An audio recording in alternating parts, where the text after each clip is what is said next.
नमस्कार, मनी गुरु की इस खास पेशकश में आप सभी का स्वागत है। मैं हूं स्वाति रायना। आईटीआर फाइल करने की लास्ट जो डेट है वो बेहद नजदीक है। ऐसे में अगर आपने अभी तक अपना आईटीआर फाइल नहीं किया तो जल्दी कीजिए, क्योंकि आपके पास कम ही टाइम बाकी है। और आईटीआर फाइल करने में अभी भी आपको अगर दिक्कत आ रही है तो आज का ये खास कार्यक्रम आप ही के लिए है।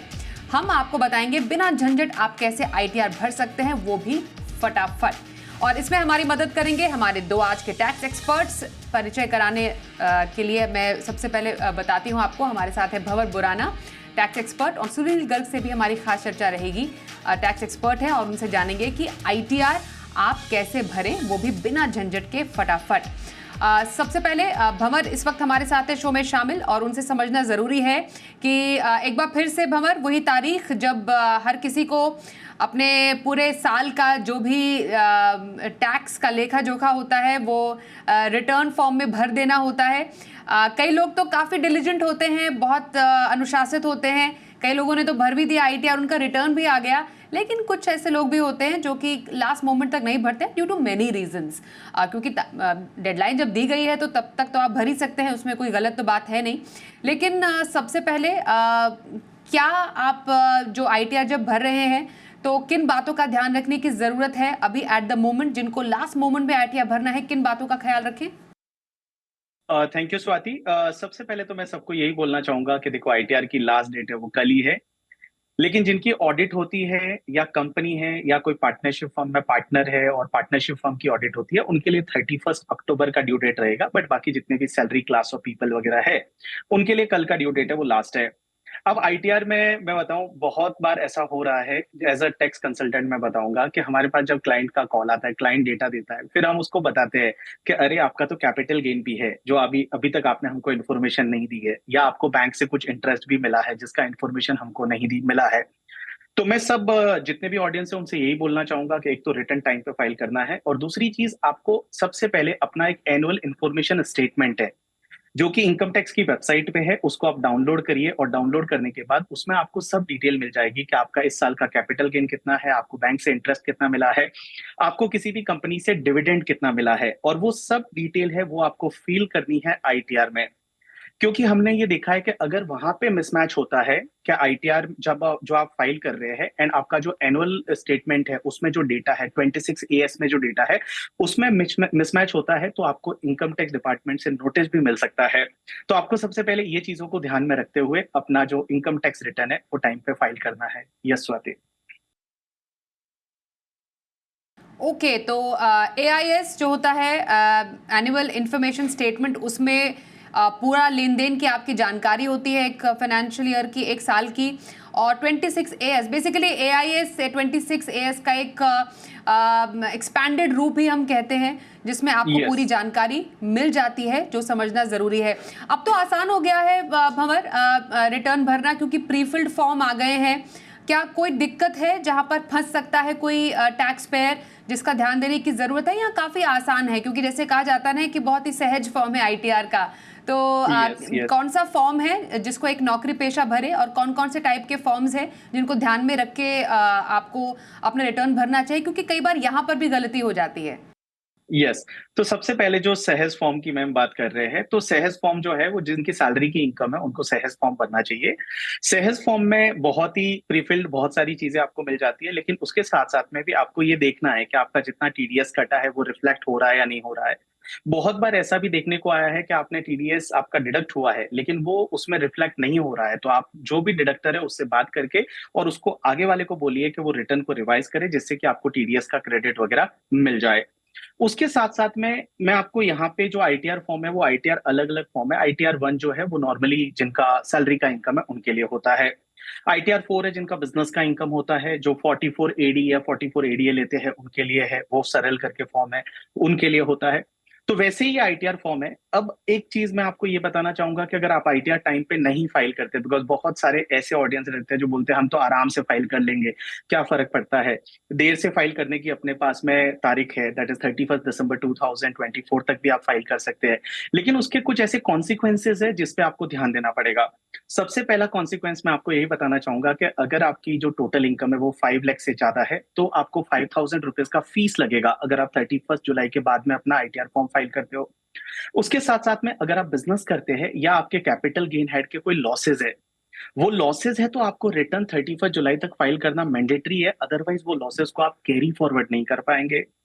उसके साथ साथ में जो और भी कॉन्सिक्वेंसेस हो सकते हैं, जैसे रिफंड, आपका रिफंड का केस है, और रिफंड के केस में अगर आपने रिटर्न 31 जुलाई तक फाइल कर दिया तो आपको रिफंड पे इंटरेस्ट भी मिलता है। और वो इंटरेस्ट का कैलकुलेशन होगा ना, वो कैलकुलेशन 1 अप्रैल 2024 से लेके, mean 1 April of assessment year से लेके, एंड जब आपको रिफंड मिल रहा है उस डेट तक आपको इंटरेस्ट है वो गवर्नमेंट देगी। लेकिन अगर आपने लेट रिटर्न फाइल किया तो उस पर्टिकुलर केस में आपका इंटरेस्ट है वो उस डेट से मिलेगा जिस डेट को आपने रिटर्न फाइल किया है, उस डेट से लेके, और जिस दिन आपको रिफंड मिलता है उस डेट तक का ही आपको इंटरेस्ट मिलेगा। तो ये कुछ ऐसे कॉन्सिक्वेंसेस है जो मैंने आपको बताया जिससे कि आप रिटर्न है वो टाइम पे फाइल करो। यस स्वाति। बिल्कुल, तो कुछ तरीके, आसान तरीका जिससे आप आईटीआर सही तरीके से भर सकते हैं। अपना सही फॉर्म चुनिए। अगर नहीं भरते हैं टाइम पर तो पेनल्टी का भी प्रावधान है, तो उस पेनल्टी से बचने के लिए अब आपके पास थोड़ा समय बाकी है, तो उस समय का सदुपयोग कीजिए। और हमारे एक्सपर्ट्स तो आपकी कन्फ्यूजन को दूर कर ही रहे हैं। टैक्स एक्सपर्ट सुनील गर्ग भी हमारे साथ शो में शामिल हो चुके हैं। सुनील जी, बात यही कर रहे हैं कि आईटीआर भरना अब बिना झंझट के कितना आसान है। आप एक्सपर्ट्स के जरिए हम तमाम टैक्स पेयर्स की हर बार मदद करते हैं, और इस बार भी आपके साथ ये शो लेकर हम हाजिर हैं। कई बार कई टैक्स पेयर्स कहते हैं कि मेरी तो टैक्सेबल आय है ही नहीं, तो मैं आईटीआर क्यों भरूं? तो आईटीआर क्या सबको भरना जरूरी है? कौन भरे और कौन नहीं भरे? देखिए, दो तरह के लोग हैं स्वाति। एक तो कहते हैं कि मेरी इनकम 2.5 लाख या 3 लाख नए रिजीम से कम है, तो क्या मुझे रिटर्न भरनी है। कुछ लोग ये कहते हैं कि चूंकि पुराने रिजीम में 5 लाख तक टैक्स नहीं लगता है और नए रिजीम में 7 लाख तक टैक्स नहीं लगता है, तो क्या मुझे रिटर्न भरनी है। और तीसरे केस हुए हैं जिनकी कोई इनकम ही नहीं है। तो सबसे पहले हम वो बताते हैं जिनकी कोई भी इनकम नहीं है, उसके बावजूद भी आपको रिटर्न भरना मैंडेटरी है, जरूरी है, और उसमें बड़ी पेनल्टी लगती है। तो ऐसे 3 केस मैं आपको बताता हूँ। एक तो सरकार ने कहा है कि अगर आपके पास में कोई भी फॉरेन में अकाउंट है, जैसे बहुत सारे बच्चे हैं वो फॉरेन चले जाते हैं, वहां पे उन्होंने पढ़ाई की, एक अकाउंट खोल लिया, ठीक है, और उसका अकाउंट को आप भूल गए, आप वापिस आ गए, तो आपको रिटर्न भरना जरूरी है, चाहे उसमें कुछ भी पैसे हो। और आपको पता होगा इस बजट 2024 में वित्त मंत्री जी ने काम किया है। उन्होंने कहा है कि मूवेबल असेट्स अगर 20 लाख रुपए तक का बैलेंस है, तो जो क्रिमिनल एक्ट, जो पेनल्टी लगा करती थी ब्लैक मनी एक्ट में, उसको खत्म किया है। लेकिन 139 जो सेक्शन है इनकम टैक्स एक्ट का, उसमें आपको रिटर्न भरना मैंडेटरी है। एक बात तो ये। दूसरा, अगर आपका बिजली का बिल 1 लाख रुपए से ज्यादा आता है, बहुत सारे सीनियर लोग हैं, बहुत सीनियर सिटीजन है जिनके पास पुराने मकान है, अब वो उन्होंने किराए पे भी दे रखे हैं या भी नहीं दे रखे हैं, या उनकी इनकम कम है मान लीजिए, लेकिन अगर बिजली का बिल 1 लाख रुपए से ज्यादा आ रहा है तो आपको रिटर्न भरना जरूरी है। तीसरी सिचुएशन क्या है कि अगर आप विदेश यात्रा घूमने गए, क्योंकि हमारे यहाँ शिकायत रहती थी कि लोग रिटर्न भरते नहीं है और 2 करोड़ से ज्यादा लोग विदेशों में घूमने जाते हैं, तो आखिर उनकी इनकम कहां से आती है। तो सरकार ने नियम बना दिया था कि अगर 2 करोड़ से ज्यादा, 2 लाख रुपए ज्यादा आपने विदेश यात्रा में खर्च किया है, चाहे किसी और ने भी किया हो आपके बिहाफ पर, तब भी आपको रिटर्न भरना जरूरी है। उसके अलावा अगर आपकी इनकम 5 लाख रुपए तक है पुराने टैक्स रिजीम में, तो आपको पता होगा कि आपको टैक्स रिबेट मिलती है धारा 87A में। आपका टैक्सेबल इनकम 2.5 लाख रुपए ही है, यानी आपको रिबेट जब भी मिलेगी जब आप रिटर्न फाइल करेंगे। ऐसे नए रिजीम में आपको 87A में 25,000 रुपए की रिबेट मिलती है, क्योंकि 7 लाख रुपए पर 25,000 रुपए टैक्स बनता था, जो अभी पिछला साल है। तो आपको रिबेट जब भी मिलेगी जब आप रिटर्न फाइल करेंगे। अगर आप रिटर्न फाइल नहीं करेंगे तो आपको रिबेट भी नहीं मिलेगी। तो आपको इस बात का भी ध्यान रखना है। तो मैंने आपको तीनों सिचुएशन बताई है, फिर भी हर आदमी को जिसकी भी टैक्सेबल इनकम है उसको रिटर्न भरना मैंडेटरी है। और बाकी इन 2 चीजों का भी ध्यान रखें कि अगर मेरी कोई इनकम नहीं है, फिर भी इन कारणों से आपको रिटर्न भरना जरूरी हो सकता है। बिल्कुल, तो रिटर्न भरना जरूरी है। टैक्सेबल आय है तो भरना तो जरूरी है ही। और जो कुछ कंडीशंस बताए सुनील जी ने, जो कि आपके डेफिनेटली पूरे जो 26AS या एनुअल इंफॉर्मेशन स्टेटमेंट या जो आप भी लेन देन कर रहे हैं साल में, वो अगर नोटिस में आ रहे हैं तो आपको वो अपने आईटीआर में दिखाना ज़रूरी है। मैं भंवर आपसे एनआरआईज के लिए जानना चाहती हूँ, एनआरआईज के लिए आईटीआर भरने का क्या प्रावधान है? जिनकी कमाई मानिए भारत से हो रही हो, वो आईटीआर कैसे भरे? क्या उनको भरना चाहिए? कब भरना होता है और कब वो एलिजिबल रहते हैं?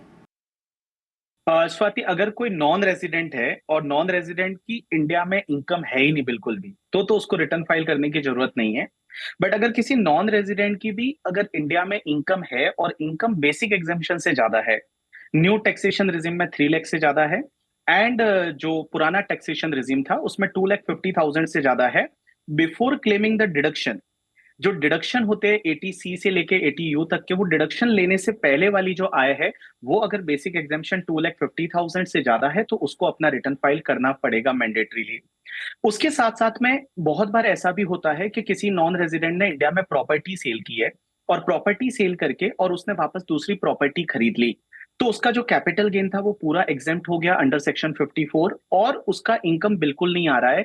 लेकिन हमारा प्रोविजन 139(1) ये बोलता है कि ये एग्जेम्पशन 54 सेक्शंस की होती है, ये एग्जेम्पशन लेने से पहले वाली भी अगर आपकी इनकम बेसिक एग्जेम्पशन से ज्यादा है तो आपको इंडिया में रिटर्न फाइल करना पड़ेगा। तो अगर इंडिया से जो आय है वो बेसिक एग्जेम्पशन से ज्यादा है तो किसी भी नॉन रेजिडेंट को है वो अपना रिटर्न है वो इंडिया में फाइल करना पड़ता है।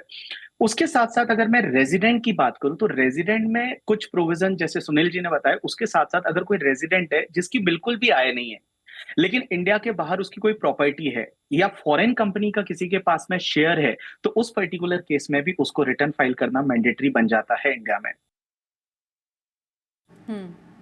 ओके, तो ये कुछ इंपॉर्टेंट प्रोविजंस है एनआरआईज के लिए जो आपको जानने ज़रूरी है, जिनको आईटीआर फाइल करना है या नहीं करना है ये जानना चाह रहे थे। कई ऐसे लोग हैं सुनील जी जो कि सोशल मीडिया से कमाई करते हैं, यूट्यूब से कमाई करते हैं, वो भी जानना चाहते हैं कि वो आईटीआर में कहाँ पर फिट आते हैं। कई जो माइनर्स होते हैं उनकी भी कमाई होती है, तो उस पूरे केस में क्या रहता है रिटर्न भरने का पूरा प्रोसेस, वो भरें कि नहीं भरें? नहीं, देखिए, रिटर्न भरना जरूरी है। जो सिचुएशंस और कंडीशंस हमने बताई है, मैंने और भंवर जी ने जो बताई है, आपको रिटर्न तो भरना जरूरी है। अब सवाल इसमें क्या होता है, हमने बड़ा अच्छा सवाल उठाया कि माइनर को लेके क्या करें। बहुत सारे माइनर बच्चे यूट्यूब से बहुत पैसा कमा रहे हैं, तो क्या इनकम क्लब होगी या नहीं होगी? आपको पता होगा कि अगर आप माइनर हैं तो आपकी इनकम आपके पेरेंट्स के हाथ में जाके क्लब हो जाती है, जिसकी भी इनकम ज्यादा होती है धारा 64 के अनुसार। लेकिन एक उसमें प्रोविजन दे रखा है कि अगर बच्चे ने अपने स्किल से कोई पैसा कमाया, अपनी मेहनत से कोई पैसा कमाया जिसमें उसका स्किल इन्वॉल्व है, तो उसमें क्लबिंग नहीं होती है। तो उस केस में माइनर की रिटर्न आप अलग भर सकते हैं, क्योंकि उसकी स्किल की कमाई है। जब जहां तक सवाल है यूट्यूबर्स या जो सोशल मीडिया इन्फ्लुएंसर वो पैसा कमा रहे हैं, उसको लेके बड़ा कंफ्यूजन उनको दिमाग में रहता है। दिमाग में कंफ्यूजन रहता है 44 एडी और 44 एडीए को लेकर। वो समझते हैं कि हम 44 एडी में आएंगे या 44 एडीए में जाएंगे, हमें क्या करना चाहिए। तो अगर आप उस लिमिट से बाहर है 3 करोड़ 2 करोड़ या 75 लाख की, तो ऑफकोर्स आपको बैलेंस शीट बनानी होगी, टोटल रिसीट्स की। आपको अपने खर्चे जो भी आपके एक्सपेंडिचर्स हैं उसको प्रॉपर अकाउंटिंग फॉर करना होगा। अगर आप 10 करोड़ से ज्यादा है या 1 करोड़ से ज्यादा और 5% आपकी कैश में कमाई है, तो फिर ऑफकोर्स आपको टैक्स ऑलरेडी करवाना पड़ेगा। लेकिन आपको एक बात याद रखनी है कि 44 एडीए में केवल स्पेसिफाइड प्रोफेशनल ही इन्वॉल्व है। 44 एडीए जिसमें ये कहा गया था सरकार ने कि 75 लाख रुपए तक आपकी कमाई है, आप 50% पे टैक्स दे दीजिए और आप आईटीआर 4 भर दीजिए और चैन की नींद सो जाइए। लेकिन उसमें आने के लिए आपको स्पेसिफाइड प्रोफेशनल ही आते हैं, उसमें डॉक्टर्स आते हैं, इंजीनियर्स आते हैं, लॉयर प्रोफेशनल आता है, चार्टर्ड अकाउंटेंट्स आता है। तो अगर आप उसमें फॉलो नहीं करते हैं तो आप 44 एडीए में नहीं आते हैं। बहुत सारे लोग गलती ये करते हैं कि 44 एडीए में सुगम के चक्कर में कि भाई सिंगल पेजर फॉर्म है, हम दिखा देते हैं और उसको भर देते हैं। तो आपको पहले देखना है कि हम उसमें फॉल भी करते हैं या नहीं करते हैं। अगर आप फॉल नहीं करते हैं तो फिर आपको normal business profit loss account बनाकर अपने एक्सपेंडिचर को क्लेम करना पड़ेगा। और आपको ये स्वाति ये भी ध्यान रखना है कि प्रॉपर आपको जो खर्चे हैं, अगर आपने कोई एक्सपेंडिचर किया है उसके प्रॉपर वाउचर्स आपके पास होने चाहिए, अदरवाइज आपको छूट नहीं मिलेगी। ओके, तो ये कुछ प्रोविजंस हैं जो समझना ज़रूरी है कि आईटीआर, आप अलग अलग प्रोफेशन से आते हैं, आपको आईटीआर कैसे भरना है। कुछ और चर्चा हम करेंगे एक छोटे से ब्रेक के बाद। देखते रहिए मनी गुरु।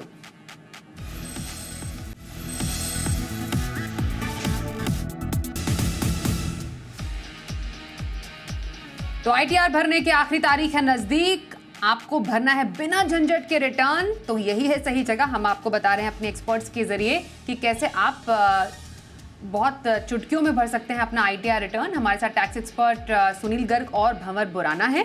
क्योंकि न्यू और ओल्ड टैक्स रिजीम का ये पूरा एक तरीके से आपको ऑप्ट करना पड़ता है। अब तो आपको पुराना टैक्स रिजीम ऑप्ट करना पड़ता है, क्योंकि डिफॉल्ट तो न्यू टैक्स रिजीम हो गया है। भंवर, तो क्या कोई फॉर्म फाइल करना पड़ता है या ऑप्ट आउट फॉर्म करना पड़ता है? जरा थोड़ा सा इस बात को क्लियर कीजिए while filing IT return. Yes Swati, so अभी जो न्यू टैक्सेशन रिजिम था उसी को अपन डिफॉल्ट टैक्सेशन रिजिम बोलते हैं, जिसमें 3 लाख तक कोई टैक्स नहीं लगता। 3 lakh to 6 lakh 5%, 6 lakh to 9 lakh 10%, 9 lakh to 12 lakh 15%, 12 to 15 20% and 15 lakh से ऊपर 30%। इसमें आपको कोई एग्जेम्पशन डिडक्शन का बेनिफिट नहीं मिलता है। अभी हम जब भी रिटर्न फाइल करते हैं तो आप रिटर्न जब आईटीआर फाइल करोगे तो उसमें ऑटोमेटिकली डिफॉल्ट टैक्सेशन रिजिम माना जाएगा। लेकिन जहां पे आईटीआर चालू होता है वहीं पे एक बॉक्स है जिसको आपको टिक मारना पड़ता है। उसमें ये बोला होता है कि क्या आप डिफॉल्ट टैक्सेशन रिजिम से ऑप्ट आउट करना चाहते हैं। तो अगर आप ऑप्ट आउट करना चाहेंगे तो उस पर्टिकुलर केस में आप ओल्ड टैक्सेशन रिजिम में चले जाएंगे और उसमें फिर आपको एग्जेम्पशन डिडक्शंस के बेनिफिट वगैरह मिलेंगे। अब यहाँ पे आपका क्वेश्चन ये आता है कि क्या हमको कोई अलग से फॉर्म फाइल करना पड़ेगा अगर हमको ऑप्ट आउट करना है डिफॉल्ट टैक्सेशन रिजिम से? आंसर इज, आपका अगर बिजनेस का इनकम है, मीन्स आपका जो बिजनेस है, प्रोफेशन है, उसका इनकम है, तो उस पर्टिकुलर केस में आपको एक फॉर्म फाइल करना पड़ता है जिसका फॉर्म नंबर होता है 10IEA करके। लेकिन अगर आपका बिजनेस का इनकम नहीं है और आप सैलरी का इनकम है या फिर आपका house property, capital gain, other sources के इनकम है, तो आपको कोई भी मैंडेटरीली फॉर्म फाइल करने की जरूरत नहीं है। एंड एक और चीज आप ध्यान रखिएगा यहाँ पे रिटर्न फाइल करते टाइम कि आप अगर ओल्ड टैक्सेशन रिजिम में इस साल जाते हैं, नेक्स्ट ईयर वापस आप न्यू में आ सकते हैं। Answer is yes. लेकिन अगर आपका बिजनेस का इनकम है या प्रोफेशन का इनकम है तो एक चीज ध्यान रखिए, अगर आपने न्यू स्कीम से ऑप्ट आउट किया और आप ओल्ड स्कीम में गए तो आपको ओल्ड स्कीम ही फॉलो करना पड़ेगा।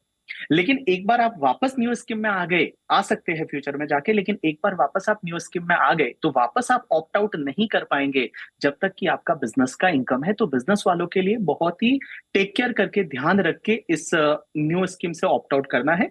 बाकी जो लोग हैं वो हर साल उनके पास ऑप्शन है, ओल्ड या न्यू में जा सकते हैं। स्वाति, बिल्कुल, तो ये समझना जरूरी है टैक्स रिजीम का जो पूरा फंडा है आईटीआर फाइल करते टाइम आपको किन बातों का ध्यान रखने की जरूरत है। सुनील जी, ये तो हमने समझ लिया था कि जो एनआरआईज है उनके लिए आईटीआर के क्या रूल्स हैं। जो इंडियंस है, जो जिनकी बाहर से इनकम है या जिन्होंने बाहर के स्टॉक्स ले रखे हैं, बाहर इन्वेस्ट कर रहे हैं, क्या उनको अलग से कुछ प्रोविजन है उनका रिटर्न भरने का? बिल्कुल है स्वाति। देखिए, अगर आप एक रेजिडेंट इंडियन है, रेजिडेंट का मतलब है कि आप 182 दिन या उससे ज्यादा भारत में हैं, तो आप रेजिडेंट बन जाते हैं। और हमारे यहाँ पे जो स्टेटस है वो रेजिडेंसी से आता है, सिटीजनशिप से नहीं आता है। अगर कोई फॉरेन सिटीजन आके भारत में है और वो 182 दिन से ज्यादा अगर भारत में रहा पिछले साल में, तो वो भी रेजिडेंट कहलाएगा।